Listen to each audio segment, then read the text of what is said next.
الحمد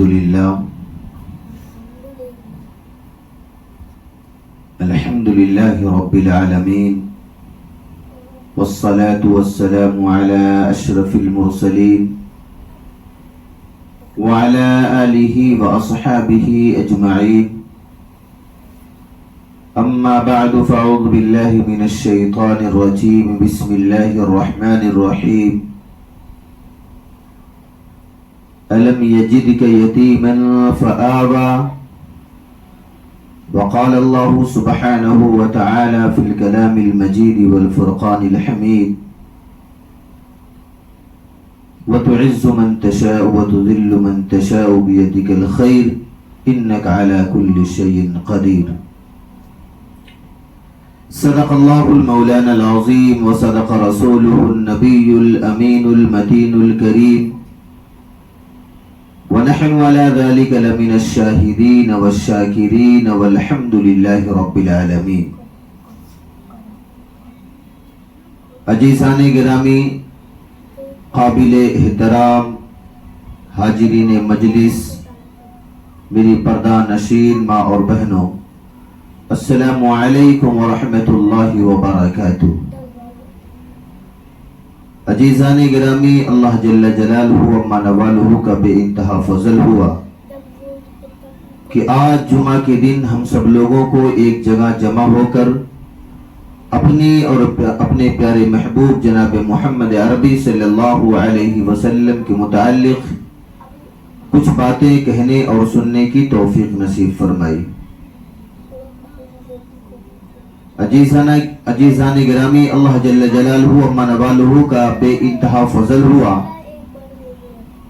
اللہ جل جلالہ و نوالہ کا بے انتہا کرم ہوا کہ اس نے اپنے پیارے محبوب جناب محمد عربی صلی اللہ علیہ وسلم کی امت میں پیدا فرمایا. عزیزان گرامی، اللہ جل جلالہ و نوالہ کی ذات اقدس وعظیم الشان اعلی مقام رکھنے والے نبی، جو سارے نبیوں کی امامت کا اللہ جل جلالہ و نوالہ نے ان کو امامت جیسا مقام عطا فرمایا. عزیزان گرامی، اللہ جل جلالہ و نوالہ نے ایسے مبارک محبوب نبی کا امتی ہم سب لوگوں کو بنایا. وہ نبی اس امت کے لیے پوری رات اللہ کے حضور سجدے میں رو کر کے گزاری کہ کس طریقے سے میری امت جہنم سے بچ کر جنت میں جانے والی بن جائے. اور اس امت کا اس وقت عالمیہ یہ ہے کہ اسی محبوب نبی جناب محمد عربی صلی اللہ علیہ وسلم کی سنتوں کا جنازہ نکال رہی ہے، نمازوں سے کوسوں دور ہے، ان کی دی ہوئی تعلیم سے کوسوں دور ہے. ان کے اوپر جو اللہ جل جلالہ و نوالہ نے آسمان سے جبریل امین کے ذریعے سے مقدس کتاب، عظیم الشان کتاب جو ہماری رہبری کے لیے ان پر اتاری، یہ امت اس کتاب سے کوسوں دور ہے. آئیے اسی محبوب نبی جناب محمد عربی صلی اللہ علیہ وسلم کی شایع نشان میں ایک مرتبہ درود پاک پڑھ لیں. یا رب صلی وسلم دائما عبدا علی حبیبک خیر الخلق کلہم. مولا صلی وسلم دائما عبدا علی حبیبک خیر الخلق کلہم. یا رب صلی وسلم دائما عبدا علی حبیبک خیر الخلق کلہم. کسی شاعر نے کیا خوب انداز میں عربی میں شعر پڑھے، بلغ العلا بکمالہ کشف الدجا بجمالہ حسنت جمیع خصالہ صلو علیہ وآلہ. عزیزان گرامی، اسی محبوب نبی جناب محمد عربی صلی اللہ علیہ وسلم کے نقش قدم پر ابو بکر چلتے ہیں تو اللہ پاک صدیق کا خطاب دے دیتا ہے. پیارے آقا جناب محمد الرسول اللہ صلی اللہ علیہ وسلم کی نقش قدم پر عمر چلتے ہیں تو اللہ پاک عمر بن خطاب رضی اللہ تعالیٰ عنہ کو ایسی شجاعت ایسی عدالت پیش کرتا ہے کہ پوری دنیا ان کی تعریف آج بھی کرتی ہے اور صبح و قیامت تک کرتی رہے گی۔ عزیزان گرامی، اگر اسی محبوب نبی کی زندگی کو اپنی زندگیوں کے اندر ہم لے کر آ جائیں، اسی محبوب نبی کے طرز عمل کو اپنی زندگیوں کے اندر ہم اتار لیں، اسی محبوب نبی کے نقش قدم پر اگر آج ہم چلیں تو 100% ہماری دنیا بھی کامیاب ہوگی اور ہماری آخرت بھی کامیاب ہوگی۔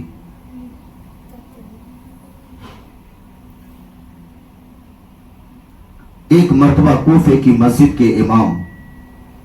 حضرت علی کرم اللہ وجہہ بنے۔ جب ان کو خلافت دی گئی، مسلمانوں کے بادشاہ بنائے گئے، مسلمانوں کے امیر بنائے گئے، امیر المسلمین جب بنے تو کوفہ کی جامع مسجد میں امام تھے، ضعیفی کا عالم تھا، بڑھاپا آ گیا تھا حضرت علی رضی اللہ تعالیٰ عنہ کو۔ ایک مرتبہ ایک غریب کمزور شخص کوفہ مسجد کے پاس پہنچتا ہے اور ایک آواز لگاتا ہے، این علی این علی، علی کہاں ہے؟ اس کے پاس ایک کمزور اٹھنی بھی تھی۔ اتنے میں حدیث کی کتابوں میں لکھا ہے کہ امام حسن اور حسین دونوں کوفہ کی جامع مسجد کے گیٹ پر آ کے کھڑے ہو جاتے ہیں اور کہتے ہیں، دادا جی کیا ہوا، کیا ماجرا ہے، آپ علی علی کہہ رہے ہیں؟ تو وہ دادا نے کہا کہ میں علی کے پاس آیا ہوں، امیر المومنین کے پاس آیا ہوں، امیر المسلمین کے پاس آیا ہوں، مومنوں کے امیر کے پاس آیا ہوں، میں بہت دنوں سے بھوکا پیاسا ہوں اور میں سفر پر جا رہا ہوں، میرے پاس یہ اونٹنی ہے، بڑی کمزور ہے، میں اس لیے آیا ہوں کہ علی کے دربار پر جاؤں گا اور علی کی دسترخوان پر ہو سکتا ہے کچھ روٹی کے ٹکڑے مل جائیں اور علی کے پاس اس روٹی کے ٹکڑے کو کھانے کے بعد میں اپنی بھوک پر قابو پا سکتا ہوں، اور میں سفر پہ نکلا ہوا تھا، میرے پاس یہ اونٹنی ہے، کمزور ہے، لاغر ہے، میں اس لیے آیا تھا کہ علی کے پاس جاؤں گا اور علی سے اچھی اونٹنی لے لوں گا اور اپنی یہ کمزور اونٹنی کو علی کے پاس دے دوں گا۔ امام حسن اور حسین جب سنتے ہیں کہ اس شخص کو بھوک لگی ہے، وہ کہتے ہیں، دادا جان اندر آئیے۔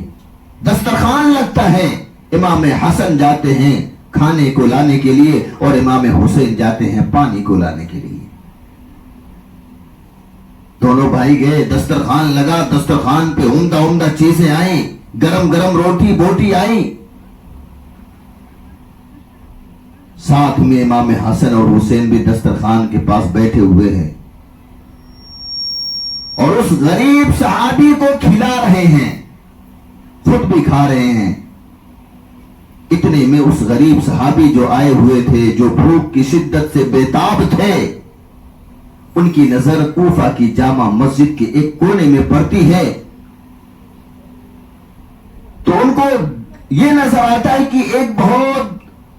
کمزور آدمی کوفہ کی جامع مسجد کے کونے میں بیٹھا ہوا ہے، جس کے کپڑے پھٹے پرانے ہیں، بال سفید ہیں، اور وہ شخص پانی میں سوکھی روٹی کو ڈبو ڈبو کے کھا رہا ہے۔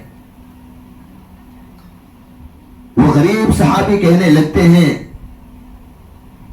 ارے بھائی یہاں پر دسترخوان لگا ہوا، ہم تو اچھے کھانے کھا رہے ہیں، گرم گرم روٹیاں کھا رہے ہیں، بوٹیاں کھا رہے ہیں، وہ دیکھو مسجد کے کونے میں ایک پھٹے پرانے کپڑے میں اور وہ بوڑھا ضعیف شخص بیٹھا ہوا ہے، وہ تو روٹی سوکھی روٹی کو پانی کے اندر ڈباتا ہے، اس کے بعد اس کو کھاتا ہے، ان کو بھی لے کر آ جاؤ۔ دسترخوان پر اللہ کی نعمتیں لگی ہوئی ہیں، وہ بھی بندہ آ جائے اور اس دسترخوان پر کھا لے، ان کو بھی بھوک کی شدت ستا رہی ہوگی۔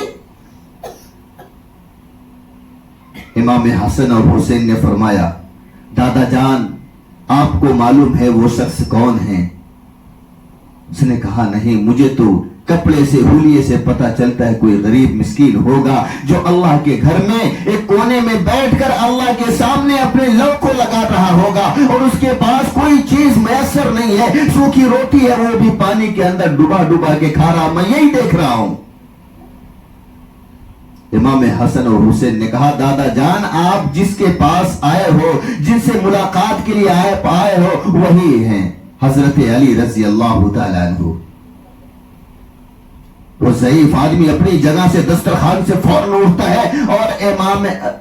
امام اس وقت کے تھے حضرت علی رضی اللہ تعالیٰ عنہ کے پاس پہنچتے ہیں اور کہتے ہیں کہ آپ یہاں پہ مت بیٹھیے، آپ بھی چلیے ہمارے ساتھ دسترخوان پہ بیٹھیں۔ اس وقت کے امیر المومنین تھے شیر خدا داماد رسول صلی اللہ علیہ وسلم۔ حضرت علی نے فرمایا نہیں میرے بھائی، بولے آپ سوکھی روٹی کھا رہے ہو اور آپ کے گھر پر میں مہمان کی حیثیت سے بیٹھا ہوں تو دسترخوان پر گرم گرم روٹیاں اور گرم گرم بوٹیاں آتی ہیں، لیکن آپ تو امیر المومنین ہو، آپ کے پاس کون سی کمی ہے، کس چیز کی کمی ہے؟ بیت المال بھرا ہوا ہے، خزانوں سے بھرا ہوا ہے، اشرفیوں سے بھرا ہوا ہے، آپ کو کیا ضرورت ہے سوکھی روٹی کھانے کی؟ امیر المومنین حضرت علی کرم اللہ وجہہ نے فرمایا میرے بھائی، اللہ کے رسول صلی اللہ علیہ وسلم نے فرمایا ان کے اوپر جو نازل کتاب ہوئی ہے، مقدس کتاب ان کے اوپر جو نازل ہوئی، اس کو قرآن کہتے ہیں، اور اسی قرآن کے اندر اللہ پاک نے فرمایا ہے کہ میرا کوئی بھی بندہ جب اس دنیا کے اندر اپنی ساری خواہشات کو پورا کر لے گا، اپنی ساری خواہشات کو پا لے گا، تو قیامت کے دن وہ چیزوں سے محروم رہے گا، اللہ اس کو محروم رکھ دے گا۔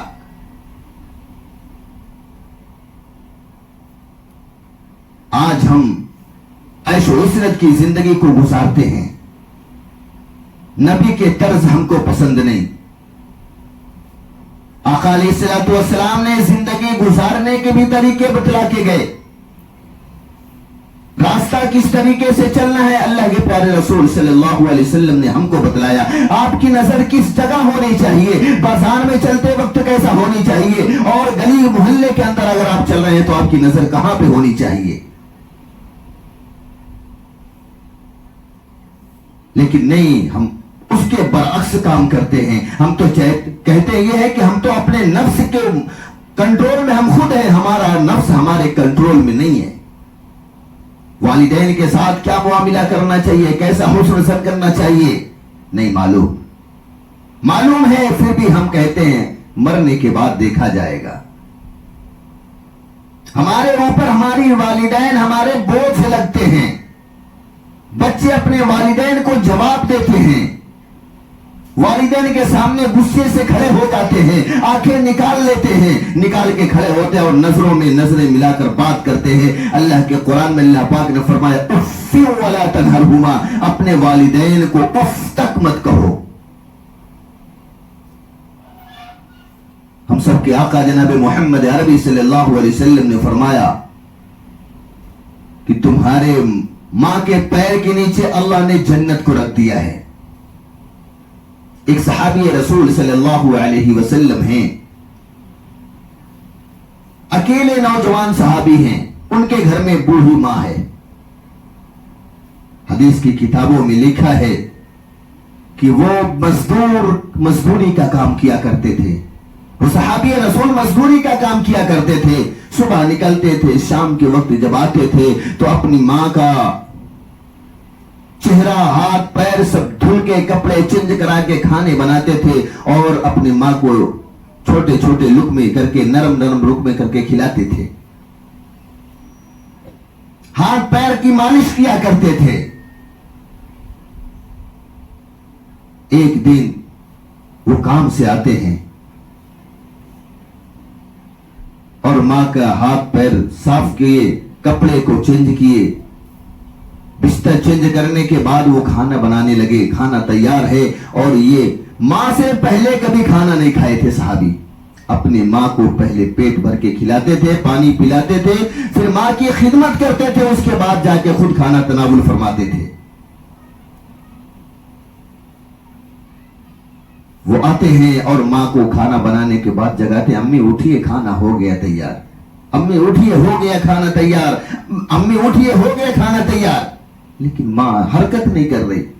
پریشان ہو گئے صحابی رسول صلی اللہ علیہ وسلم، اپنے محلوں کے اندر آواز لگانے لگے، میری ماں کو کیا ہو گیا، میری ماں بول کیوں نہیں رہی ہے، میری ماں آواز کیوں نہیں دے رہی ہے، میں اپنی ماں کو جگہ جگہ کے پریشان ہو گیا لیکن میری ماں کچھ بولتی نہیں ہے۔ محلے کے لوگ آتے ہیں اور کہتے ہیں آپ کی امی کا انتقال ہو گیا، انا للہ و انا الیہ راجعون۔ وہ بے ساختہ رونے لگتے ہیں، وہ اپنے آپ پر قابو نہیں پا سکتے، دھاڑے مار مار کر روتے ہیں، بولے نہیں ایسا نہیں ہو سکتا، یہ میری ماں تھی جو مجھے روز دعائیں دیا کرتی تھی، آج اس کے بعد میں اب کس سے دعائیں لوں گا، یہ میری ماں تھی، اللہ کے رسول نے فرمایا تھا جب ماں دعا دیتی ہے تو اللہ کے عرش کو ہلا دیتی ہے، بیچ میں کہیں رکتی نہیں ہے، اب میں کس کی دعا لوں گا، یہ ماں کی دعا تو تھی جو مجھے عزت بخشی ہے، جو مجھے کھانے پینے کی چیزوں پر قادر کی ہے، میں چلتا ہوں تو میری ماں کی دعائیں ہیں، آگے پیچھے میری ماں کی دعائیں ہیں، میری ماں کی دعا ہمیشہ میرے ساتھ رہتی تھی، اب میری ماں آپ لوگ بولتے چلی گئی تو مجھے دعا کون دینے والا ہے؟ حدیث کی کتابوں میں لکھا ہے کہ وہ شخص کہنے لگا میں اپنی ماں کو جب کھانا کھلاتا تھا اور اپنی ماں کو بستر چینج کرتا تھا، کپڑے چینج کرا کے سلاتا تھا، ہاتھ پیر کی مالش کرتا تھا، سر پہ تیل لگا کے مالش کیا کرتا تھا، اس کے بعد جب میں کھانا کھانے کے بعد 2 قدم چلتا تھا، جب اللہ کے رسول نے فرمایا شام کا کھانا کھانے کے بعد چہل قدمی کر لیا کرو کیونکہ سنت ہے، اور دوپہر کا کھانا کھانے کے بعد قیلولہ کر لیا کرو، 5 سے 10 منٹ سو جایا کرو، سنت ہے۔ میں شام کا کھانا کھانے کے بعد اپنی والدہ کا کھانا کھلانے کے بعد ان کی خدمت کرتا تھا، اس کے بعد جب میں کھانا کھاتا تھا نبی صلی اللہ علیہ وسلم کی سنت کا زندہ کرنے کے لیے میں چلتا تھا، اور جب میری نظر آسمان کی طرف پڑتی تھی میں روز دیکھتا تھا رب تعالیٰ شان ہو روز آسمانوں کو ہٹا کر میری جنت کا سیر مجھے کراتے تھے، میری جنت مجھے دکھاتے تھے، وہ میری ماں کی دعا تھی، اب میری جنت میرے سامنے سے چلی گئی ہے، میں کیا کر سکتا ہوں، میری جنت میرے سامنے سے جاتی ہے، اے میرے بھائیوں میں رونا تو کیا کروں، یہ میری جنت ہے، اور انہی ماں کی خدمت کرنے کی وجہ سے رب تعالیٰ شان ہو آسمانوں کو ہٹا کر کے میری جنت کو مجھے دیدار کرواتا تھا۔ یہ ماں کا حق ہے۔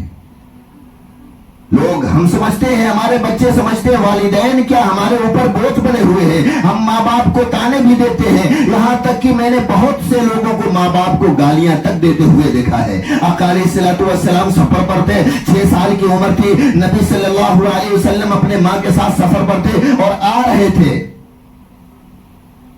سفر سے واپس آتے ہوئے ایک جگہ پہنچتے ہیں، چٹیا میدان رہتا ہے، بیابان رہتا ہے، اللہ کے رسول صلی اللہ علیہ وسلم نے فرمایا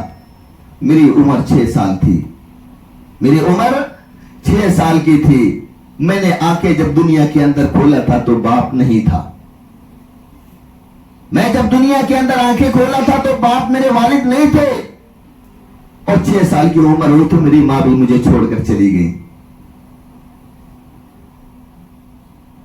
ابوا ایک جگہ آتی ہے، اللہ کے رسول فرماتے ہیں جب ہم لوگ سفر سے آ رہے تھے ماں بیٹے، میری ماں اس جگہ پر پہنچتی ہے اور میری ماں کا انتقال ہو جاتا ہے، قبر کھودی جاتی ہے۔ بہت لمبا واقعہ ہے لیکن مختصر میں بتانے کا مطلب یہ ہے کہ نظروں کے سامنے ہمارے والدین کی اہمیت کو آنا چاہیے۔ اللہ کے رسول نے کیا فرمایا کہ میری عمر 6 سال تھی اور میری ماں کا، میری والدہ کا انتقال ہو جاتا ہے، لوگ قبر کو کھودتے ہیں اور میری ماں کی تدفین کرتے ہیں، یعنی میری ماں کو قبر کے حوالے جب کرتے ہیں، میں 6 سال کا تھا، میری ماں کی قبر کے اوپر مٹی ڈالتے ہیں۔ اللہ کے رسول نے فرمایا مٹی جب برابر ہو گئی، لوگوں نے میرے ہاتھ کو پکڑا اور مجھے لے جانا چاہا، میں اپنی ماں کی قبر کو پکڑ کر رونے لگا اور کہا نہیں تم لوگ جائیے، میری ماں ابھی اٹھیں گی، میں اپنی ماں کے ساتھ جاؤں گا، میرا بچپنا تھا۔ اللہ کے رسول صلی اللہ علیہ وسلم نے فرمایا لوگوں نے ہاتھوں پکڑ کر اور میرے سر کے اوپر ہاتھ رکھے، اللہ کے رسول نے فرمایا لوگوں میرے اوپر جب ہاتھ اپنے شفقت کے رکھے اور لے کر مجھے مدینہ گئے۔ اللہ کے رسول فرماتے ہیں کہ اگر میں نماز پڑھاتا ہوتا، جائے نماز کے اوپر ہوتا اور میری ماں آواز دے دیتی محمد، میں نماز کو توڑ دیتا، ماں کے پاس پہنچ جاتا، کیونکہ نماز پڑھنے سے اللہ کے رسول صلی اللہ علیہ وسلم نے فرمایا نماز پڑھنے سے جنت ملتی ہے، اور ماں کو خوش کرنے سے رب ملتا ہے، اللہ ملتا ہے، جنت بنانے والا ملتا ہے، جنت کو پیدا کرنے والا ملتا ہے۔ اس لیے میں نماز کو توڑ دیتا، ماں کے پاس چلا جاتا۔ نماز پڑھنے سے تو جنت ملتی ہے، لیکن ماں کی خدمت کرنے سے، ماں کی بات کو ماننے سے، ماں کی اطاعت فرما برداری کرنے سے اس جنت بنانے والا مل جاتا ہے۔ وہ جو جنت حسین خوبصورت جنت بنایا ہے، جو نماز پڑھنے کی وجہ سے جنت ملتی ہے، تو وہ والدین کی فرما برداری کرنے سے، ان کی اطاعت کرنے سے وہ جنت بنانے والا مل جائے گا۔ جب جنت بنانے والا مل گیا تو جنت بھی ہماری، اور دنیا بھی ہماری، آخرت بھی ہماری۔ جب مالک مل جائے تو سب ہمارا۔ اللہ کے رسول صلی اللہ علیہ وسلم نے فرمایا کہ اگر میں نماز کے اندر نماز پڑھاتا اور میری ماں آواز دیتی محمد، میں نماز کو توڑتا اور ماں کے پاس چلا جاتا۔ ماں ایک ایسی ہستی ہے، ایسی ہستی ماں ہے کہ اللہ نے ان کے قدم مبارک کے نیچے کو جنت کو رکھ دیا ہے۔ اللہ پاک کہتے ہیں، اللہ کے رسول صلی اللہ علیہ وسلم نے فرمایا اگر تمہارے ماں باپ تم سے خوش ہیں تو اللہ کہتا ہے میں بھی تم سے خوش ہوں، اور اگر تمہارے ماں باپ تم سے ناراض ہیں تو اللہ پاک کہتا ہے میں بھی تم سے ناراض ہوں۔ اللہ کے رسول صلی اللہ علیہ وسلم نے فرمایا اگر تمہارے ماں باپ تم سے ناراض ہیں تو موت کے وقت تم کو کلمہ بھی نصیب نہیں ہوگا، ایمان پر تمہارا خاتمہ بھی نہیں ہوگا۔ حضرت موسیٰ علیہ نبینا علیہ السلام اللہ کے بہت برگزیدہ نبی ہیں، بہت برگزیدہ پیغمبر ہیں، بہت محبوب نبی ہیں۔ قرآن میں اللہ کہتا ہے جب میرا موسیٰ مجھ سے بات کرتا ہے تو کوہ طور پہاڑ پہ آتا ہے۔ قرآن میں اللہ کہتا ہے جب میرا موسیٰ مجھ سے بات کرنا ہوتا ہے اس کو تو کوہ طور پہاڑ پہ آتا ہے۔ وَنَادَيْنَاهُ مِن جَانِبِ الطُّورِ الْأَيْمَنِ وَقَرَّبْنَاهُ نَجِيًّا، کوہ طور پہاڑ پہ آتا ہے موسیٰ اور وہ مجھ سے چھپ کے باتیں کرتا ہے، میں اس سے چھپ کے باتیں کرتا ہوں، جس طریقے سے ایک عاشق اپنے معشوقہ سے چھپ کے باتیں کرتا ہے۔ ایک دن حضرت موسیٰ علیہ السلام نے فرمایا کہ اللہ پاک دنیا میں تو میرا ساتھی میرے بھائی کو آپ نے بنا دیا، میرے ساتھی میرے بھائی کو بنا دیا، ہارون علیہ السلام کو بنا دیا۔ ہارون علیہ السلام کون تھے؟ حضرت موسیٰ کے بھائی تھے۔ حضرت موسیٰ علیہ السلام نے اللہ پاک سے کہا تھا میرے بھائی کو میرا ساتھی بنا دو۔ اللہ پاک نے ان کا ساتھی بھی بنایا، نبی بھی بنایا۔ کیونکہ فرعون جب تھا آگ کا اولا رکھا تھا زبان پہ، جب وہ آگ پکڑنے چلے، ہیرے کو پکڑنے اور ایک طرف آگ دی، آگ پہ ہاتھ جبریل السلام نے رکھایا، انگلی جل گئی، منہ میں رکھے تو لکنت ہو گئی تھی ان کی زبان میں۔ بہت لمبا واقعہ ہے، تو جس کی وجہ سے ان کو بات کرنے میں تھوڑی دقت ہوتی تھی موسیٰ علیہ السلام کو، تو اللہ سے دعا کیے تھے اللہ پاک میرا ساتھی میرے بھائی کو بنا دو، ہارون علیہ السلام کو۔ اللہ نے دعا قبول کر لی اور موسیٰ علیہ السلام کے بھائی کو ان کا ساتھی بنا دیا۔ موسیٰ علیہ السلام کوئی طور پر پہاڑ پر جاتے ہیں اور اللہ سے باتیں کرتے، کافی دیر باتیں ہوتی ہیں۔ اللہ پاک سے فرماتے کہ اللہ پاک دنیا میں تو میرا ساتھی میرے بھائی کو بنایا، لیکن جنت میں میرا ساتھی کون ہوگا؟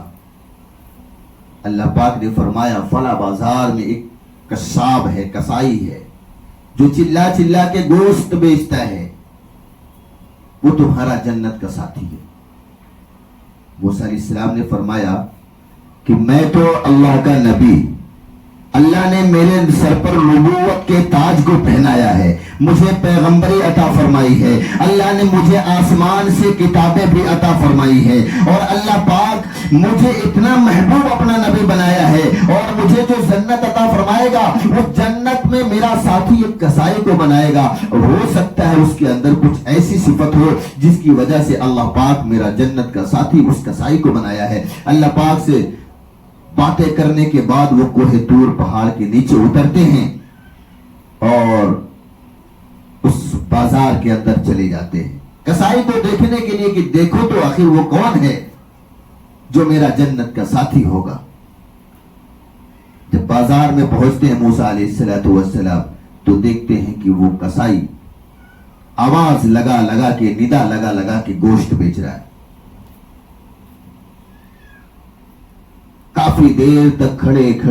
کھڑے دیکھتے رہے کہ ہو سکتا ہے اس کے اندر کوئی ایسی صفت ہو جس کی وجہ سے اللہ پاک میرا جنت کا ساتھی اس کو بنایا ہے۔ شام ہو گئی، دکان کسائی نے بند کیا۔ موسیٰ علیہ السلام نے کچھ نہیں دیکھا کہ بھائی نہ کوئی ذکر کر رہا ہے، نہ کوئی اذکار کر رہا ہے، نہ کچھ پڑھ رہا ہے، یہ کیسے میرا ساتھی ہوگا؟ اللہ پاک اس کو کیسے میرا ساتھی بنا دیا؟ کوئی تو ایسا عمل ہوگا جو اللہ کو پسند ہوگا اس کا، کہ میں تو اللہ کا نبی ہوں، اور یہ کسائی جب سے میں دیکھ رہا ہوں یہ چلا چلا کے گوشت بیچ رہا ہے، اس کے اندر تو کوئی ایسی صفت ابھی نہیں ملی۔ وہ کسائی اپنی دکان کو بند کرتا اپنے گھر کی طرف جاتا ہے۔ گھر پہ پہنچا، دروازہ کھولا، اندر گھسا، سب سے پہلے ایک بستر پر اس کی بوڑھی ماں سوئی ہوئی تھی، وہ اٹھتا اپنی ماں کو گود میں لیتا ہے، بستر کو چینج کرتا ہے، کپڑے چینج کراتا ہے، ہاتھ پیر صاف کرتا ہے، اس کے بعد واپس اسی بستر پر اس کو لیٹا دیتا ہے۔ موسیٰ علیہ السلام پہنچتے ہیں، دروازہ پہ دستخط دیتے ہیں، اندر سے باہر آتے ہیں۔ وہ کسائی اندر سے باہر آیا اور کہنے لگا بھائی کون؟ انہوں نے کہا بھائی میں مسافر آدمی ہوں، اور چلتے چلتے شام ہو گئی ہے، ادھر میرا کوئی پہچاننے والا بھی نہیں، انجان شہر ہے، انجان راستہ ہے، اگر مجھے آپ رات اپنے گھر میں رکنے کی اجازت دے دیں تو صبح ہوتے ہی میں نکل جاؤں گا۔ وہ کسائی سمجھا واقعی میں رات اندھیری رات ہے، کہاں جائیں گے؟ جب انجان ہے اور مسافر آدمی ہے، انہوں نے اجازت دے دی، بھائی ٹھیک ہے۔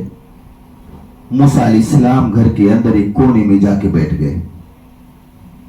موسیٰ علیہ السلام سوچنے لگے میں نے دن کا پورا نظام دیکھ لیا، یہ بازار کے اندر آواز لگا لگا کے، ندا لگا لگا کے گوشت بیچ رہا تھا، اب رات کو تو دیکھو اس کی کون سی ایسی عبادت ہے جو اللہ کو پسند آ گئی، اللہ نے میرا جنت کا ساتھی بنا دیا اس کسائی کو۔ موسیٰ علیہ السلام ایک کونے بیٹھے ہوئے ہیں، یہ اپنے ماں کا بستر چینج کرتے ہیں، کپڑے کو چینج کرتے ہیں، بستر پر لیٹاتے ہیں، اپنے ہاتھ سے جا کے کھانا بناتے ہیں، اور کھانا تیار کرنے کے بعد وہ خود وہاں سے آتے ہیں اور اپنے ہاتھوں سے نرم نرم لقمے بنا کے اپنے ماں کے منہ میں ڈالتے ہیں، ماں کو کھانا کھلاتے ہیں، اس کے بعد پانی پلاتے ہیں، پھر ماں کو واپس بستر پر لیٹاتے ہیں۔ تو ماں نے ایک لفظ کہا، جا بیٹا، اللہ تیرا جنت میں ساتھی موسیٰ کو بنائے، اللہ تیرا جنت کا ساتھی موسیٰ کو بنائے۔ موسیٰ علیہ السلام کھڑے ہو گئے، کہنے لگے بھائی یہ اماں کیا کہتی ہیں؟ وہ کسائی کہنے لگا ارے یہ ضعیف ہیں، کمزور ہیں، یہ میری ماں ہے، یہ مجھے روز ایسی باتیں کہتی ہیں، ایسی دعائیں دیتی ہیں، میں کہاں اور موسیٰ کہاں؟ میں تو ایک کسائی آدمی ہوں جو دن بھر گوشت کاٹتے کاٹتے اور آواز لگا لگا کر بیچتا ہوں، میں کہاں اور موسیٰ کہاں؟ موسیٰ تو اللہ کا نبی ہے، اس کے پاس جبریل امین آتے ہیں، موسیٰ تو اللہ کا نبی ہے، اللہ پاک نے ان کے اوپر آسمانی کتاب نازل فرمائی ہے، موسیٰ تو اللہ کے نبی ہے، وہ تو ڈائریکٹ اللہ سے بات کرتے ہیں، اور وہ کوہ طور پہاڑ پر جا کر بات کرتے ہیں، پورا دن اللہ سے باتیں کیا کرتے ہیں، میں تو ایک کسائی آدمی ہوں، بازار کے اندر چلا چلا کر، آواز لگا لگا کر میں تو گوشت بیچا کرتا ہوں، میں کہاں اور موسیٰ کہاں؟ موسیٰ علیہ السلام نے فرمایا بھائی خوش ہو جا،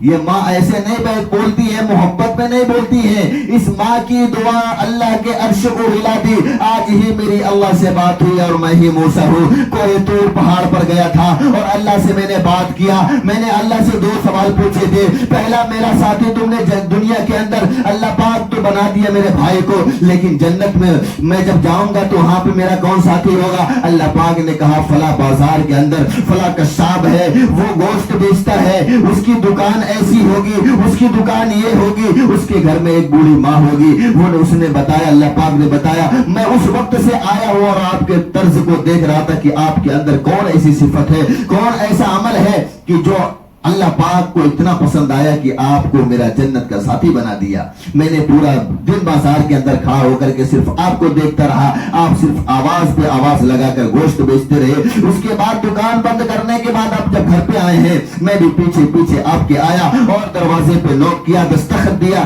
دیا اور اس کے بعد میں نے رکنے کی اجازت لی. میں سوچا ہو سکتا ہے دن میں کوئی عمل نہ ہو, رات کا کوئی ایسا عمل ہو, کوئی نماز ایسی ہو, کوئی ذکر ایسا ہو, کوئی اذکار ایسا ہو جو اللہ کو پسند آ جائے. ہو نہ ہو میرے بھائی, یہ آپ کی امی نا جو دعا دی ہے یا اللہ کے عرش کو ہلا دی, اللہ نے تجھے میرا جنت کا ساتھی بنا دیا. ماں کی خدمت کرنے سے اللہ پاک جنت کا ساتھی موسیٰ کو بنا سکتا ہے. اس کسائی کا جنت کا ساتھی موسیٰ کو بنا دیا. اور ماں کی خدمت کرنے سے اللہ پاک آسمانوں کے نظام کو ہٹا کر اس کے جنت کا دیدار کرواتا.